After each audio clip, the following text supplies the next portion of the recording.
요한복음 3장에 보면은 예수님께서 유다인의 그 관원 니고데모를 만나서 다시 태어난다는 것을 가르치신 적이 있으셨습니다. 사람이 다시 태어나지 않으면은 하나님의 나라를 볼 수 없느니라.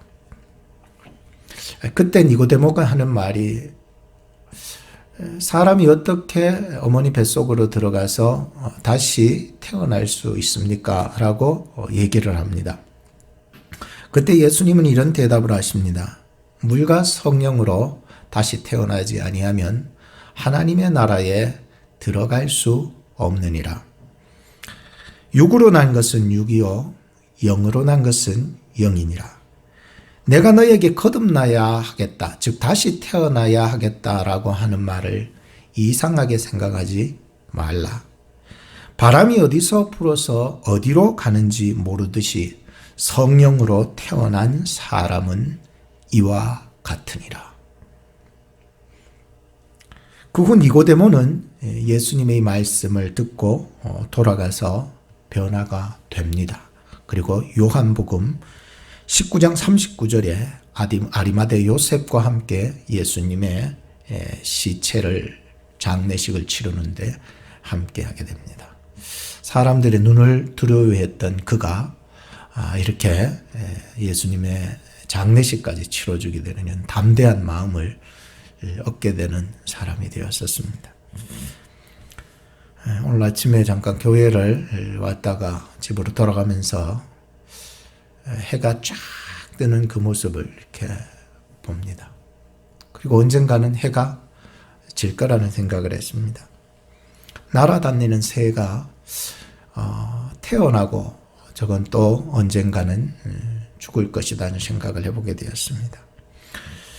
그리고 화성의 탐사가 이제 이루어지고 있다라고 하는 것을, 그런 생각들을 해보게 되었었습니다. 그러면서 내 마음 한편에 딱 드는 마음이 있었습니다. 이 자연 만물의 주인은 하나님이시구나.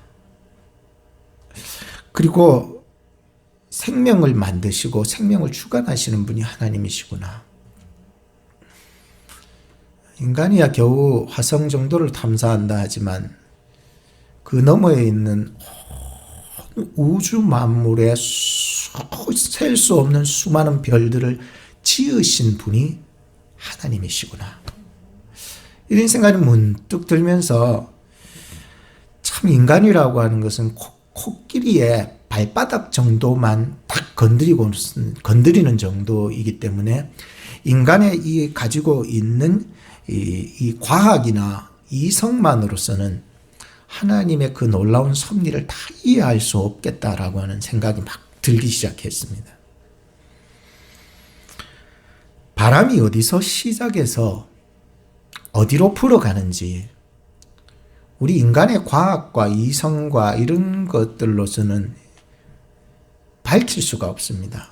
뭐 나타나야 그제서야 어디서 어디로 갑니다 라고 하는 정도겠죠. 그러나 그 바람이 어디서 시작이 되어서 어디로 흘러갈지는 아무도 모릅니다.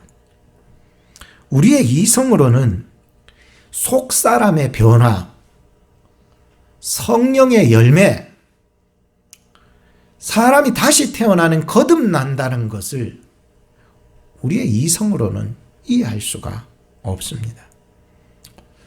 실제로 오늘 우리가 예수님을 영접하고 우리의 속사람의 변화를, 성령의 충만함을, 성령의 열매를 우리가 경험해 나가지 않습니까? 여러분들 경험해 나가십니까? 여러분들 속사람의 변화를 경험하셨습니까? 경험하셨을 것입니다. 예수 그리스도를 믿는 사람이라면은 속사람의 변화, 성령의 이 충만함, 열매, 내가 다시 태어난다라고 하는 것을 경험해 보셨을 것입니다. 우리가 살아가면서 담배를 하나 끊는 것도 굉장히 힘이 드는데 세상의 연락을 다 끊어제치고 하나님 앞으로 나와서 하나님을 예배하고 있는 이 자체가 오늘 내가 하나님을 믿는 증거가 되더라는 거예요. 이거를 어떻게 설명하겠냐는 거죠. 우리의 과학, 철학, 이성으로는 설명이 되지가 않는다는 것입니다.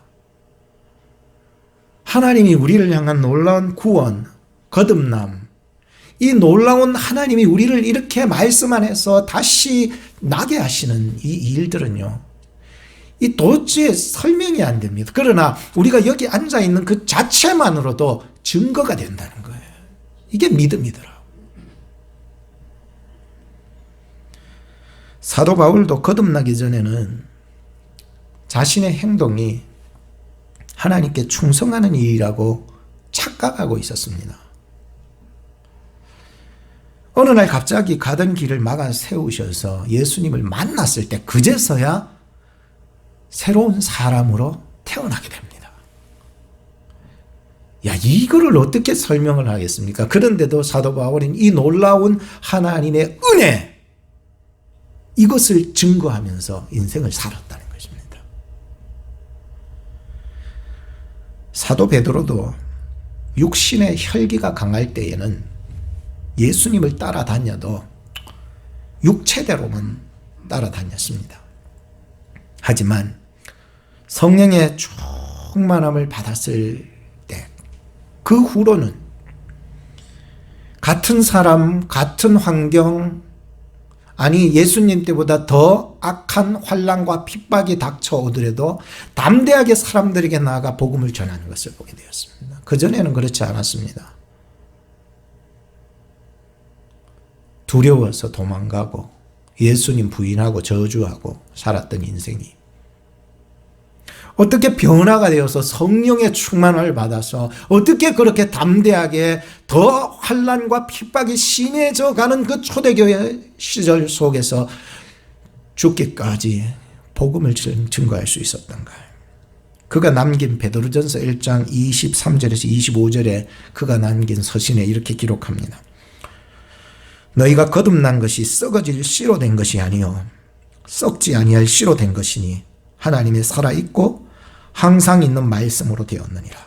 그러므로 모든 육체는 풀과 같고 그 모든 영광이 풀의 꽃과 같으니 풀은 마르고 꽃은 떨어지되 오직 주의 말씀은 세세토록 있도다 하였으니 너희에게 전한 복음이 곧 이 말씀이니라.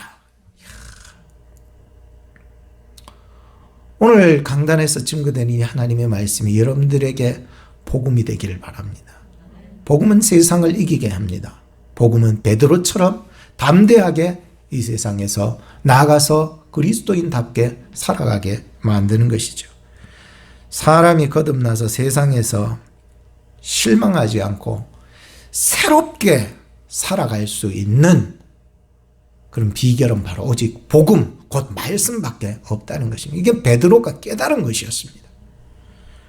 복음의 역사는 눈에 금방 보이지는 않아요.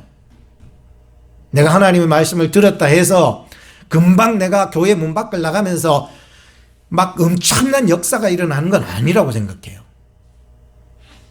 어쩔 때는 이 성령의 역사가 말씀 안에서 토네이도 같이 언제 확 우리를 뒤집어 엎을지, 혹은 봄에 부는 봄바람처럼 살랑살랑 불어와서 내 이 심령을, 상한 심령을 다 치료하시면서 새 사람으로 만들어 새롭게 살아갈 수 있는 사람으로 계절을 봄바람이 바꾸어 가듯이 오늘 성령 안에서 이 말씀을 들을 때 나의 이 삶을 새롭게 바꾸어 가는 거예요. 그러니까 새롭게 보이기 시작하는 것입니다. 우리는 이제 3월달 말씀이란 주제를 가지고 첫 번째 시간을 가질 텐데, 이 말씀을 두고서 진리의 하나님의 말씀이 오늘 우리를 낳았다라고 하는 이 제목으로 세 가지를 말씀드리고자 합니다. 그 첫째는 마음이고, 둘째는 실행이고, 실행해야 된다는 것입니다. 세 번째는 경건이라고 하는 이 짤막한 주제를 가지고서 오늘 하나님의 말씀을 증거할 때에 이 말씀이 여러분들에게 복이 되는 말씀이 되기를 바랍니다. 첫째로 마음입니다. 어떤 마음요? 온유한 마음으로 말씀을 받으시기 바랍니다. 19절에서 21절 말씀을 한번 보십시오. 내 사랑하는 형제들아, 너희가 알거니와 사람마다 듣기는 속히 하고 말하기는 더디하며 썩내기도 더디하라. 사람이 썩내는 것이 하나님의 의를 이루지 못함이니라. 그러므로 모든 더러운 것과 모든 넘치는 악을 내어버리고 능히 너희 영혼을 구원할 바 마음에 심긴 도, 로고스, 도, 하나님의 말씀, 도, 우리 마음속에 심긴 이 도 하나님의 말씀을 온유함으로 받으라 라고 얘기하고 있습니다. 마음에 심긴 도라고 하는 것은 우리 마음에 심겨진 하나님의 말씀을 의미하고 있습니다. 우리는 이미 하나님의 말씀을, 하나님의 복음을 받은 자인 줄로 믿습니다. 받았어요. 이런 우리가 온유함으로 받을 수 있다면은 정말로 세상의 그 어떤 풍성함보다도 더 풍성한 그 은혜를 받게 된다는 그 말씀입니다. 우리가 하나님의 말씀을 받고도 내가 그거 알고 있는데 이런 마음 먹으면 안 되는 거예요. 말씀 니나 잘 지키라. 이런 마음 먹으면 안 된다는 거예요. 온유한 마음을 먹으셔야 된다는 거예요. 그게 복이 되는 거예요. 마태복음 13장에 보면 씨 뿌리는 비유에서 씨라고 하는 것이 뭡니까? 천국의 말씀입니다. 복음입니다. 길가밭, 돌짝밭, 가시밭, 옥토밭이 나오는데 이 씨가 하나님의 말씀, 복음이 이 밭에 뿌려질 때에 어떤 결과가 나오는지 잘 보여주고 있었습니다.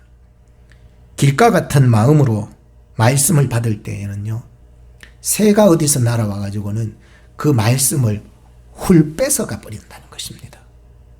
이 새라고 하는 것은 마귀라는 것입니다. 돌짝밭 같은 마음으로 말씀을 받으면 해가 뜨고 바람이 휙 불면은 뿌리가 견디지 못한다는 것입니다. 세 번째는 가시밭 같은 마음으로 말씀을 받을 때에는 항상 세상의 염려와 재물의 유혹 때문에요, 열매를 못 맺힌다라고 얘기하고 있습니다. 그러나 옥토 같은 마음으로 말씀을 받을 때에는 무슨 말씀이라도 그대로 되기를 소망하고, 혹은 어떤 자에게는 100배, 혹은 어떤 자에게는 60배, 혹은 어떤 자에게는 30배의 열매를 맺게 된다고 예수님이 가르쳐 주셨습니다. 내 속에 상처가 많은 사람은 상처로 굳어져 있어서 말씀이 안 들어오는 거예요. 우리가 실패하고 넘어지고 그로 인해서 상처받고, 사람 때문에 상처받고, 내가 열심히 하려다가 상처받고 고통당한 이런 고통과 실패와 좌절과 낙심과 상처, 이런 것들로 인해서 마음이 이미 굳어져 버린 거예요. 마치 땅바닥 같은 거예요. 길가밭 같은 거예요. 말씀을 들어도 그냥 길가가예요. 길가, 그냥 그 말씀 이렇게 지나가는 거예요. 지나가는 거예요. 이런 사람들에게는 열매가 없는 거예요. 어떤 사람은 내 일 때문에, 바쁜 사람은 그 일로 바빠서, 일이 급해서 말씀을 받을 시간이, 그런 마음의 여유가 없는 거예요. 어떤 사람은 재물에 얽매여 가지고요, 사는 사람은 재물의 유혹 때문에 말씀이 더 이상 열매를 맺을 수가 없다는 거예요. 재물이 주인이 되니까요. 오늘 우리의 마음이 온유한 마음이 되기를 주 이름으로 축복합니다. 주님께서 만져주시기를 축복합니다. 제 힘으로도 안 되더라고요. 온유한 마음은요, 주님이 오셔서 만져주시는 거예요. 기경을 내주고 상처 입어 굳은 마음들을 만져주시니까 옥토가 되더라고요. 가시 같은 그런 마음을 주님이 찾아서 위로해 주시는 거예요. 그러니까 가시가요 쑥 들어가는 거예요. 돌 같은 내 마음 주님이 오셔서 위로해 주시고 만져주시는 거예요. 오늘 주님이 만져주시기를 바라요. 주님, 내 마음이 온유한 마음이 되게 해주셔서 오늘도 하나님의 말씀을 온유함으로 받을 수 있게 해주세요. 성경은 온유함을 처음부터 착하다, 착하다 이런 표현을 쓰고 있지 않아요. 온유하다, 착하다 이 말이 아니더라고요. 이 온유라고 하는 그 말의 그 원어의 그 뿌리를 찾아가 보면은요, 매우 사나운 짐승을 길을 들이는 거예요. 길 들이는 거 아죠? 매우 야생적이고 거칠고 험준 맞는 그러한 짐승을 잘 길들이는 거예요. 그 단어가 온유의 어원이라는 거예요. 처음부터 뭐 온유한 마음을 가지라, 착하세요 이게 아니에요. 집에 강아지 한 마리 키우는데도 참 신경 쓸 게 너무 많더라고요. 한 번은 강아지를 데리고 공원에 놀러 이게 운동을 시켜야 되잖아요. 운동을 시키러 왔는데 저녁 때였어요. 날은 뉘엿 지고 어두컴컴하기 시작했는데 어떤 할머니 할아버지가 멋진 개 한 마리를 끌고는 공원에 나오셨는데 손에 뭐 전단지를 잔뜩 들고 나온 거야. 자기가 개가 2마리 있었는데 한 마리를 백야드에 놔둬서 놀게 만들었었는데 도둑놈이 들어와가지고는 그 2마리 중에 한 마리를 훔쳐가게 되었는데 그거를 발견하고는 이 할아버지 할머니예요. 2분이 나오셨는데 이 할아버지가 그놈 잡으려고 차를 들고 쫑가게 도망간 놈 그놈 잡으려고 차를 끌고 따라갔는데 놓치고 마는 거예요. 여러분 잠이 오겠습니까? 할아버지 할머니 참 착하게 생기셨더라고요. 그리고 그 잃어버린 강아지 찾으려고요. 전단지를 들고. 근데 할머니의 인상을 보니까 야, 맥이 다 풀린 사람 있죠. 더 이상의 희망이 없는 사람처럼 할머니. 할아버지는 얼굴이 하얘가지고 전단지 그 많은 거를 공원의 사람들에게 뿌리고 있는 거예요. 어떻게 이렇게 됐냐고. 그래서 자기 그 얘기를 해주는 거예요. 개 한 마리 키우는 것도요, 참 쉬운 게 아니라는 걸 알았어요. 지키는 것부터 잘해야 돼요. 개를 잘 지키지 못하면 안 되더라고요. 그리고 먹여야 되지요. 또 먹이는 것도 막 먹여서는 안 돼요. 전에 한번 막 먹였더니 막 설사를 만나가지고 집안에 똥칠에 먹칠에 다 해가지고 잘 씻겨야 합니다. 말려야 합니다. 삐껴줘야 합니다. 개하고 놀아줘야 합니다. 산책 나가줘야 합니다. 그리고 배설을 하는데 트레이닝을 시켜줘야 합니다. 지금 7개월 됐는데 이제서야 겨우 이제 가리고 있습니다. 그리고 차만 오면은 아직까지 짖고 있고 요즘은 덜 짖죠. 사람만 보면 자꾸 짖어요. 카페트를 뜯어먹지요. 집에 있는 나무 기둥을 갉아먹기 시작하니까 이빨이 가려우니까 문을 막 문 닫아놓으면 문을 핥히는 거예요. 때릴 수도 없고. 그래서 제 생각에 저 녀석 언제쯤 말 좀 잘 들으려나. 그래서 처음부터 개가 잘 훈련된 개로 태어나면 얼마나 좋겠습니까? 그런데 개들은요, 잘 훈련된 개가 없어요. 완성된 게 없더라고요. 훈련해야 되고 훈련할 게 한두 가지가 아닌 거예요. 그런 생각을 하면서 문득 나 같은 인생을 하나님이 나를 훈련을 시켜주시는 것이 생각이 나는 거예요. 나를 얼마나 참아주시고 내가 온유하게 이르기까지 얼마나 하나님이 나를 훈련해 나가실까. 나는 아직 완전한 것은 아니지만은 완전하려고 무던히 노력해 나가는 거. 오늘도 나는 그 말씀만 해서 온유해지려고 몸부림치려고 하는 내 모습을 발견할 때 하나님이 세상에는 나같이 험상 걷고 나같이 막대 먹고 나같이 무지막지한 이런 사람이 나뿐만이 아니고 세계에는 얼마나 많은 사람들이 많아요. 그러면서 예수 믿는다고 그렇게 얘기를 하고 있으니 하나님의 마음은요, 나 한 사람으로도 참 마음이 무너질 것 같은데 이런 사람들이 세계에 한두 명이 아니잖아요. 이 모든 사람들을 다 훈련시켜서 관리하고 연단시켜 나가는 하나님 마음 생각하니까 하나님의 마음은 얼마나 아프실까요? 바로 여러분들을 위해서 하나님은 오늘도 훈련을 시켜나가는 거예요. 온유한 심령으로 하나님의 말씀을 받기 위해서 어쨌든지 저나 여러분들이 하나님의 복을 누릴 수 있는 사람들이 되기를 원하고 계시는 거예요.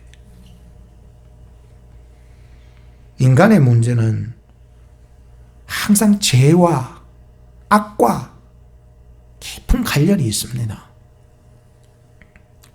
그래서 쉽지 않아요. 인간을 변화시킨다, 인간을 거듭나게 한다, 인간을 다시 태어나게 한다, 저 사람 좀 변화시키기를 원한다. 여러분, 자식이 잘 변화될까? 아니잖아요. 부모가 자식 변화시키는 것도 힘드는데 말이죠. 사람에게 있어서 그 죄와 악과 연관되어 있는 것이기 때문에 굉장히 어렵습니다. 왜? 그 죄와 악을 끊어내는 고통이 따르기 때문에요. 21절 말씀해 보면 그러므로 모든 더러운 것과 또 모든 넘치는 악을 내어 버리라. 우리 온유한 심령을 가지기 위해서는 이 죄와 악의 문제가 해결되어야 되는 것입니다. 더러운 것이라고 하는 것은 마음에서 입으로 나오는 악한 말을 뜻하는 단어예요. 그리고 넘치는 악이라고 하는 것은 마음에서 솟구쳐 나오는 악한 행동을 말해주는 단어예요. 야, 참 마음에서 나오는 거죠. 악한 말, 악한 행동.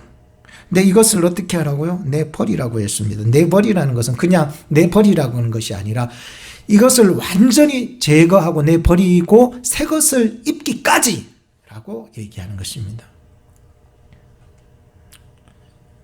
이 말씀을 보면서 저 나름대로 찬송 하나를 부르게 되었습니다. 332장 물 가지고 날 씻든지 불 가지고 태우든지 내 안과 바 다 닦으사 내 모든 죄 그 다음 뭐예요?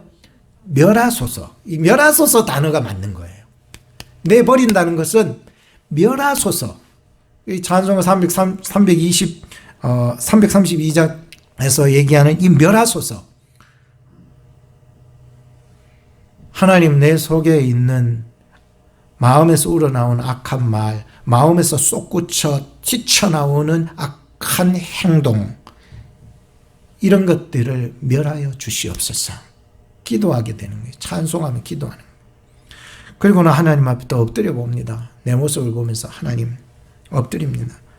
그러면 또 하나님께서 내 속에 있는 모든 것들을 예수의 보혈로 용서하시고 새 사람으로 이끌어 주시는 것입니다. 이런 감사가 튀쳐나오는 것입니다. 십자가의 은혜로 구원받고 그 보혈로 다시 사는 우리들 아닙니까? 우리의 모든 더러운 말, 모든 넘치는 악행이 예수의 이름으로 끊어지기를 축복합니다. 아이성을 점령하려다가 이스라엘 백성들이 실패한 원인을 찾아보니까 아간의 범죄 때문에 탐욕이 있었던 것이었습니다. 그래서 이 모든 이 아간과 아간에 관련된 모든 것들을 다 불태워 없애버리니까 그후에야 드디어 이제 이 아이성을 이겨서 점령할 수가 있게 되었던 것입니다. 그래서 깨달았습니다. 온유함이라고 하는 것은 하나님의 말씀이 나를 이끌어 주실 때 그것이 온유함입니다. 오늘도 하나님이 여러분들을 통치하시기를 바랍니다. 사람이 말하는 것이 아니라 하나님의 말씀이기에 내 악한 혓바닥도 내 악한 행동들도 하나님의 말씀 앞에 순종할 때 하나님의 형상으로 회복이 되고 예수 안에서 새로 태어나는 것을 경험해 나가게 될 것입니다. 둘째는 말씀을 잊지 말고 실행하시기 바랍니다. 22절로 25절을 보시기 바랍니다. 너희는 도를 행하는 자가 되고 듣기만 하여 자신을 속이는 자 되지 말라.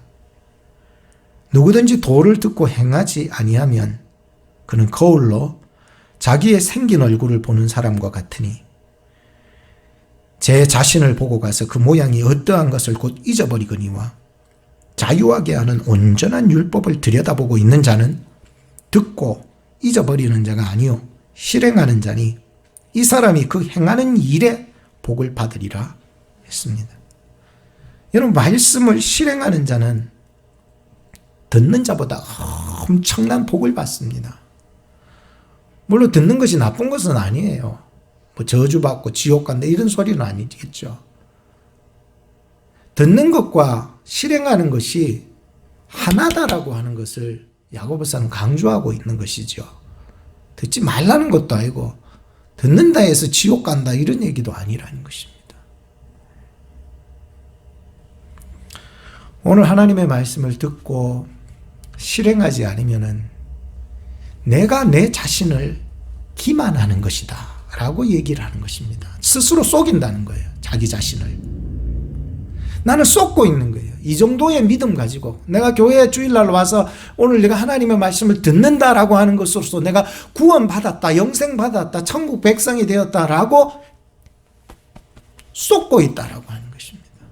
실천은 없으면서 말씀대로 살지는 못하면서 듣고 있는 그것만 가지고서 나는 나를 속이고 있고 나는 나를 기만하고 있는 것입니다. 남이 나를 기만하는 것도 싫은데 내가 나를 기만하는 것도 싫어야지 않아요. 그것도 싫어야 된다니까요. 마태복음 7장 21절을 보면은 나더러 주여 주여 하는 자마다 다 천국에 들어갈 것이 아니요 다만 하늘에 계신 내 아버지 뜻대로 행하는 자라야 들어가리라. 여러분, 주여 주여 하지 말라는 얘기가 아니잖아요. 주여 주여 하세요. 하셔야 합니다. 그러나 내가 예수 믿고 살아가는 것이 과연 사도 바울이 거듭나기 전에 삶의 충성이었는지 삶이었는지 돌아본다면 내가 과연 살아가는 이 신앙생활 속에 하나님의 뜻을 예수 그리스도 안에서 이루어 나가고 있는지 하나님이 지혜를 주셔야 하는 것입니다. 행함으로 구원받는다는 말, 그것을 야고보서는 얘기하고자 하는 것은 아닙니다. 믿음과 행하는 하나입니다. 그리고 이런 비유를 얘기합니다. 마태복음 7장 24절로 27절에 보면 그러므로 누구든지 나의 이 말을 듣고 행하는 자는 그 집을 반석 위에 세운 지혜로운 사람 같으리니 비가 내리고 창수가 나고 바람이 불어 그 집에 부딪히되 무너지지 아니하되 나의 이 말을 듣고 행치 아니하는 자는 그 집을 모래 위에 지은 어리석은 자와 같으리니 비가 내리고 창수가 나고 바람이 불어 그 집에 부딪힘에 무너져 그 무너짐이 심하니라.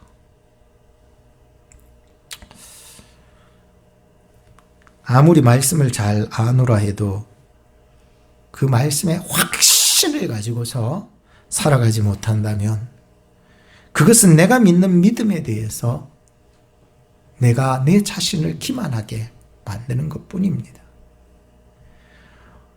오늘 거울이라는 얘기가 본문에 나오는데 옛날에는요, 거울은 요즘 보는 유리 거울처럼 된 게 아닙니다.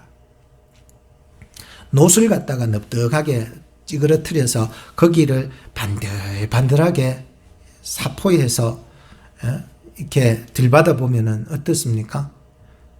희미하게 보입니다. 그냥 내 모습이 있네 라고 하는 정도입니다. 오늘 우리가 예수 그리스도 안에서 이런 녹구리 거울을 바라보면서 희미하고 그냥 내가 살고 있네라고 하면서 돌아서면은 이 희미한 복음으로는, 말씀으로는 우리로 하여금 금방 잊어버리게 만든다는 거예요. 오늘 우리가 예수 그리스도 안에서 그게 뭡니까? 25절에 자유하게 하는 온전한 율법, 그게 뭡니까? 진리의 말씀. 이게 희미한 구리, 녹구리 같은 그러한 구약의 말씀이 예수 그리스도 안에서 조명이 되지 않고 성령으로 조명이 되지 않으면은 이 말씀은 늘 우리가 말씀을 봤다라고 생각하고는 돌아서서는 금방 잊어버린다는 거예요. 내 자아상을. 그렇게 기만이 되는 거예요. 그리고 난 잘 믿는다고 생각하는 거예요. 난 확실히 구원받았다고 착각하고 있는 것입니다.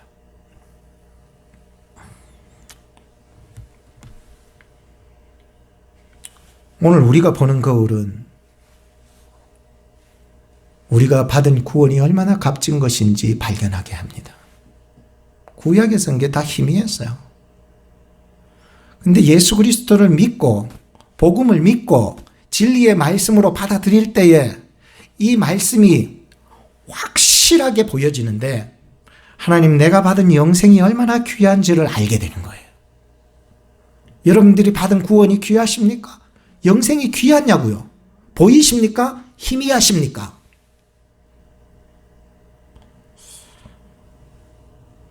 오늘 내가 받은 하나님의 은총이 얼마나 귀한데, 내가 받은 하나님의 은혜가 얼마나 귀한데, 세상 것과 바꾸면서 그렇게 살았던 지난날의 나의 옛 모습, 옛 거울을 이제는 걷어치우면서 이제는 주님 안에서 주신 새 거울을 한번 보시기 바랍니다. 그 새 거울을 통해서 이 구약의 말씀 창세기부터 신약의 계시록에 이르기까지 하나님이 나를 향한 하나님의 사랑을 발견하게 되는 거예요. 나를 얼마나 사랑해서 이렇게 나를 구원하여 주셨는지 발견하기 시작되는 것입니다. 나 같은 죄인 살리신 그 은혜 고마워. 잃었던 생명 찾았고 광명을 얻었네. 마지막 세 번째는 하나님 앞에서 정결하고 더러움이 없는 경건을 이루어 가십시오. 26절과 27절을 한번 다시 보시기 바랍니다. 누구든지 스스로 경건하다 생각하며 자기 혀를 제갈먹이지 아니하고 자기 마음을 속이면 이 사람의 경건은 헛것이라. 하나님 아버지 앞에서 정결하고 더러움이 없는 경건은 곧 고아와 과부를 그 환난 중에 돌아보고 또 자기를 지켜 새 속에 물들지 아니하는 이것이니라. 이 말씀을 붙잡고 엎드려 기도하면서 제가 제 자신한테 자문자답을 엄청나게 했습니다. 기도한다는 사람이 그렇게 살 거면은 기도 안 한만 못하지 않냐. 목회한다는 사람이 그렇게 살 거면 목회 안 한만 못하지 않냐. 예수 믿는다는 사람이 그렇게 살 거면 예수 안 믿는 만 못하지 않냐. 찬양하는 사람이 그렇게 살 거면 찬양 안 한만 못하지 않냐 라고 하는 자문자답, 여러분들에게 하는 얘기가 아니라 자문자답을 하기 시작했습니다. 정말이지 내 경건의 모양은 있었으나 경건의 능력이 없는 내 모습을 보고 정말 내가 싫더라고요. 여러분들도 혹시 그런 마음이 들을 때에 그런 여러분들의 모습을 자만하지 말고 싫어해야 되는 게 맞다고 생각합니다. 저는 제 모습이, 그런 모습이 싫어집니다. 주여, 내 신앙이 하나님 앞에서, 이 말씀 앞에서 과연 청결합니까? 더러움은 없습니까? 아닙니다. 저는 정결치 못합니다. 저는 더럽습니다. 고백했습니다. 그렇다고 해서 목사님이 엄청난 죄를 지고 막 더러운 짓을 해. 그건 아니에요. 우리가 일반적으로 생각할 그러는 건 아니에요. 말씀 앞에서 더욱 붙잡혀 보니까 그렇더라고요. 아닙니다. 저는 정결치 못합니다. 주님, 저는 더럽습니다. 더럽기까지 합니다. 그리고 엎드렸습니다. 그리고 주의 국려를 구합니다. 주여, 저를 도와주시옵소서. 저의 약함을 도와주십시오. 이런 찬양을 불렀습니다. 주여, 우린 연약합니다. 오늘 하루 힘겨워합니다. 주 뜻 이루며 살기엔 부족합니다. 우린 연약합니다. 주여, 우린 넘어집니다. 오늘 하루도 또 실수합니다. 주의 긍휼을 구하는 죄인입니다. 우린 주만 바라봅니다. 한없는 주님의 은혜 온 세상 위에 넘칩니다. 가릴 수 없는 주 영광 온 땅에 충만합니다. 주님 말이 길이 오니 우린 그 길 따라갑니다. 그날에 우리를 이루실 주는 완전합니다. 찬양을 몇 번이나 그냥 목소리로만 불렀습니다. 그런데 외식적인 바리새인의 모습을 벗어버리고 그리스도의 은혜로 덧입혀 주시는 것입니다. 내 의가 아니더라고요. 내 경건이 아닙니다. 이 정도면 그게 아니더라고요. 전적인 하나님의 은혜로 내가 경건할 수 있었기 때문이었습니다. 경건은 주님이 길임을 인정하는 것입니다. 경건은 내 의를 드러내는 것이 아니라 주님을 따라 순종하는 것뿐입니다. 이것이 경건입니다.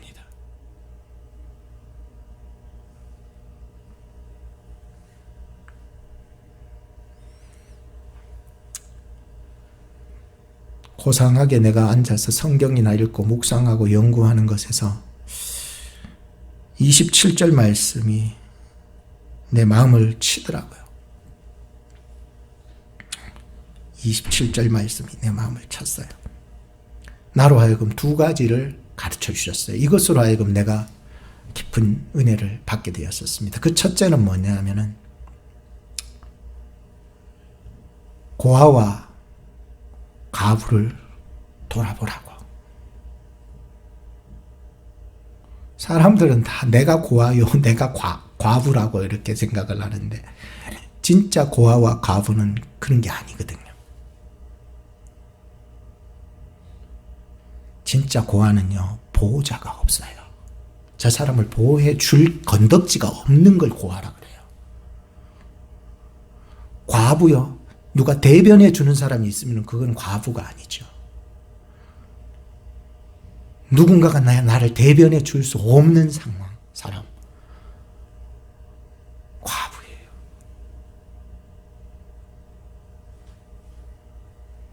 어제 토요일 날 아내가 왜 토요일 날 자꾸 그런 일을 만드는지 몰라요. 김치를 또 밤중에 만들어가 새벽 1시 반까지 만들었나. 12시가 넘어가면서 저한테 좀 도와달라고 그래요. 이제 설교 마무리 다 하고 정리하고 있는데, 이거 밤늦게 이게 내일 주일인데 이게 뭐 하는 짓이고, 이렇게 마음이 들었었는데요. 그 얘기를 하고는 갔는데, 자기 혼자 하는데, 내 마음속에 음성이 자꾸 들리더라고요. 거기 앉아서 설교 연구만 하고 있지 말라고. 김치를 씻으러 나가라고. 아니, 왜 마음속에 그런 마음을 주시는지. 양념을 버무려야지. 양념을 버무려야 된다. 그러는 거예요. 그러니까 어떻게 하겠어요? 이게 뭐 이제 또 내일 준비하기 위해서 마지막 설교 마무리하고 기도하고 이제 자려고 하는데, 그런 음성이 들려주니까는 순종 안 할 수 있겠습니까? 순종하러 나가는 것입니다. 이것은 잠깐의 보여지는 예화일 뿐이죠.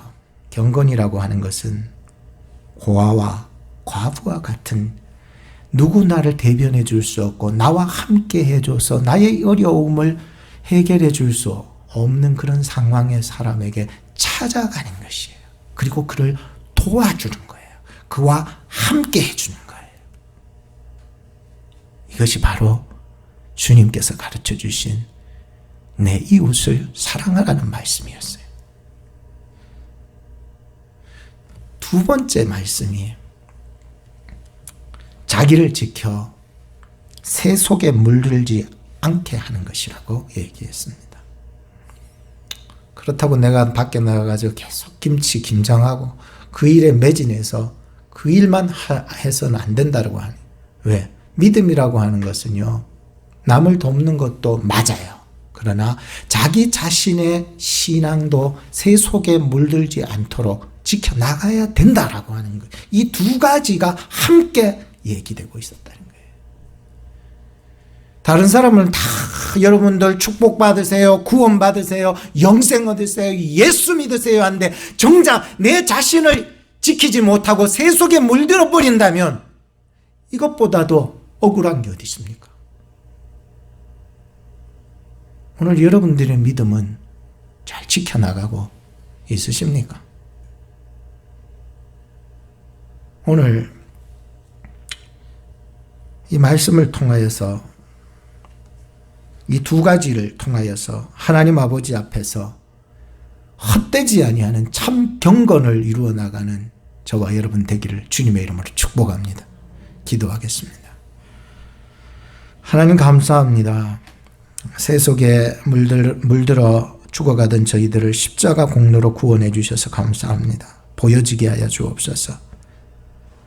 들려지게 하여 주옵소서. 3월 달에는 말씀이라는 주제로 함께 풍성한 은혜를 받고자 하오니 종의 입에 말씀을 덧입혀 주셔서 진리의 말씀 안에 변화되고 성장하고 하나님의 형상 회복해 나갈 수 있는 말씀을 허락해 주시옵소서. 온유한 마음을 주셔서 말씀을 받게 하시고 받은 말씀 실행함으로 복을 받게 하시고 스스로에게 쏘가 살지 않게 하시고 하나님 앞에서 정결하고 더러움 없는 경건으로 이웃을 사랑하고 하나님 앞에서 자신을 잘 지켜나갈 수 있는 경건을 저희들에게 허락하여 주옵소서. 우리를 구원하신 예수 그리스도의 이름 받들어 기도하옵나이다. 아멘.